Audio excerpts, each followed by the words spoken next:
All right, so it's been a crazy-ass week this week. Again, just like the rest of this election season in politics.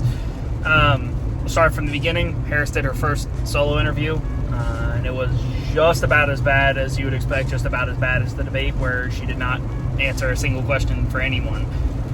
It was speaking in a bunch of platitudes and just basically what's normal at this point. I'll show a few clips here. But still, there are lots of Americans who don't see themselves in your plans. For those who say these policies aren't for me, what do you say to them?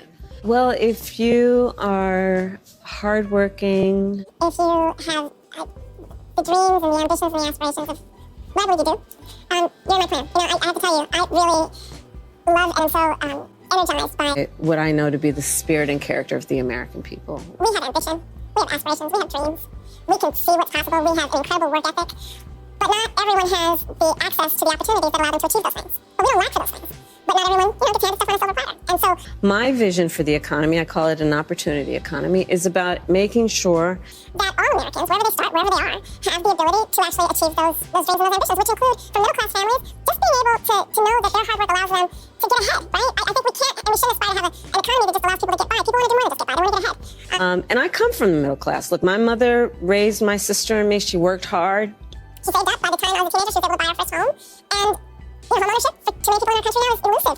Gone is the day of everyone thinking they can actually live the American dream. So part of my vision for the economy is let's deal with some of the everyday challenges that people face and address them with common sense solutions, such as affordable housing.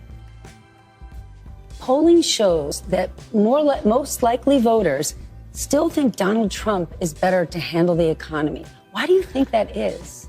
Well, here's what I know in terms of the facts. Donald Trump left us with the worst economy since the Great Depression when you look at, for example, the employment numbers. It was during COVID, and employment was so high because we shut down the government, we shut down the country. Even before the pandemic, he lost manufacturing jobs by most people's estimates, at least 200,000. And expanding that child tax credit, or you mentioned housing before, giving that extra money for a first home. If you can't raise corporate taxes, or if GOP takes control of the Senate, where do you get the money to do that? Do you still go forward with those plans and borrow? Well, but we're going to have to raise corporate taxes, and we're going to have to make sure that the biggest corporations and billionaires pay their fair share. That's just it. Steelworkers matter in this country. Unions matter. Yes. In 2016, Donald Trump connected with unions. He saw them. There was an emotional connection. But what he didn't do was deliver policy. In the last 4 years, we have seen huge wins in this country for unions, but not all unions have gotten behind you. I want to understand, when the Teamsters decided not to endorse you, what was their reasoning? What are they looking for?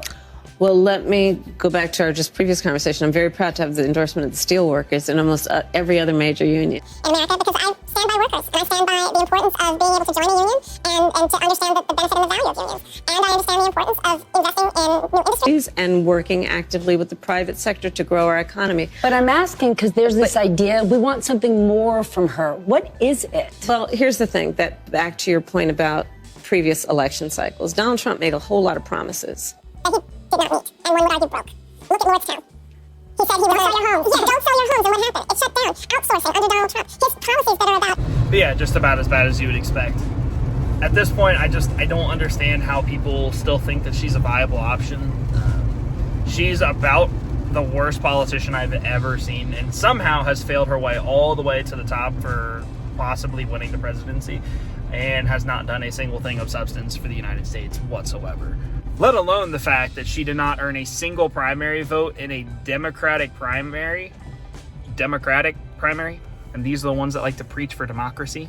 In other news, the other big thing that happened this week was Mayor Eric Adams in New York City was indicted on some federal corruption charges, essentially. I'll pull up all the charges here as much as I can find. Basically, from what I understood, or what was originally released, was some campaign finance issues, receiving money from foreign governments, and foreign influence, obviously. It's got him in some hot water. So we'll keep an eye on that.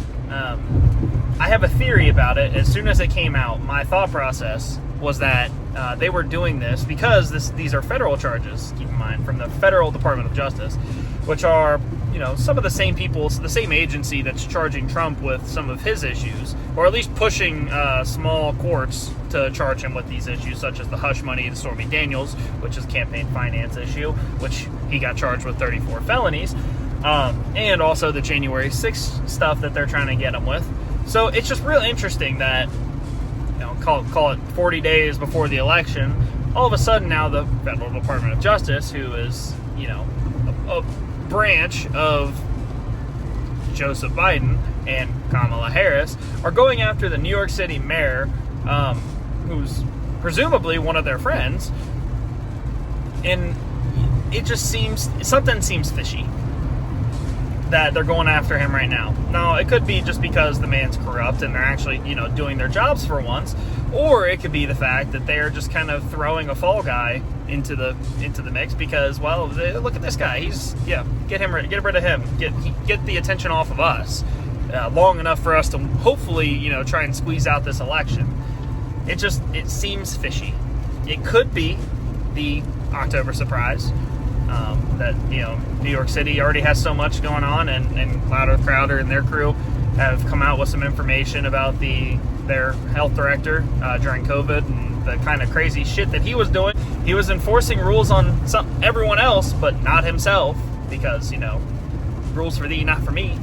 The other issue I wanted to talk about is some polls came out this week that are kind of flip-flopping. Again, the polls are really hard to tell. Some of them say, like, and it's all within 2 points, basically margin of error.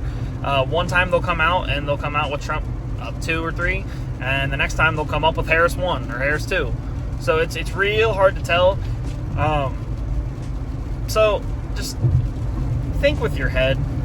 You know, my head tells me, just looking at the polls, that it's you know, dead even race.